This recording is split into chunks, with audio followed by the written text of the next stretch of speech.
విష్ణువు కోసం వెతుక్కుంటూ తిరిగాడట నారదుడు. తిరిగితే విష్ణువు దగ్గరికి వెళ్ళి నువ్వు ఎక్కడున్నావు స్వామి, ఆఖరికి కనబడితే ఎక్కడున్నావు స్వామి, నేను చాలా తిరిగాను కనబడటం లేదు అని అంటే, నేను యోగి హృదయానగమ్యం అని చెప్తాడు. యోగి హృదయం అనేటువంటి ఉద్యానవనంలో తిరుగుతూ ఉంటాను నేను అని.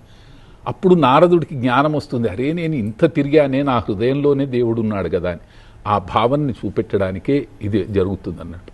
అంటే ఈ విషయానికి సంబంధించి చెప్పాలంటే మనకి వేదాల్లో అయ్యప్ప స్వామి గురించి చెప్పడం జరిగింది. సౌందర్య లహరి శంకరాచార్యుల వారు రాసిన దాంట్లో శాస్తా గురించి, స్కాంధ పురాణంలో, బ్రహ్మాండ పురాణంలో, అన్నిటికంటే భూతనాథ ఉపాఖ్యానం అని చెప్పి బ్రహ్మాండ పురాణంలో అంతర్భాగంగా ఉన్నటువంటి భూతనాథోపాఖ్యానంలో వివరంగా అయ్యప్ప స్వామిని వివరించడం జరిగింది.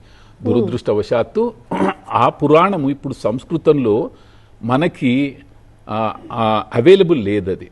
కానీ దాన్ని మలయాళంలో మాత్రము చాలామంది ట్రాన్స్లేట్ చేసి అక్కడ రాయడం జరిగింది. మలయాళంలో అదంతా ఉంది. ఇవన్నీ విషయాలు కూడా ఈ సందర్భంగా నేను ఒక్క గురుస్వామిని తలుచుకోకపోతే నేను గురుద్రోహిని అవుతాను. ఆయన నేను వ్యక్తిగతంగా చూసిన వాడిని కాదు, కానీ చంద్రమౌళి గురుస్వామి అని చెప్పి తిరుపతిలో ఉంటారు. మహానుభావుడు. ఆయన జీవితమే అయ్యప్పకి అంకితం చేసినటువంటి వ్యక్తి. ఎవరికి చాలా తక్కువ మందికి తెలుసు. ఆయనకి అయ్యప్ప దాంట్లో రీసెర్చ్ చేసినందుకు డాక్టరేట్ కూడా వచ్చింది ఆయనకి.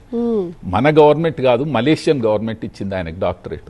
మహానుభావుడు. ఆయన అయ్యప్ప సర్వస్వం అని ఒక పుస్తకం, 2 పుస్తకాలు ప్రింట్ చేశారు, ఫస్ట్ వాల్యూమ్, సెకండ్. అందులో అది చదివితే అనుమానాలు ఏ ఉన్నా నివృత్తి అయిపోతాయి. దాంట్లో అన్ని పటాపంచలైపోతాయి.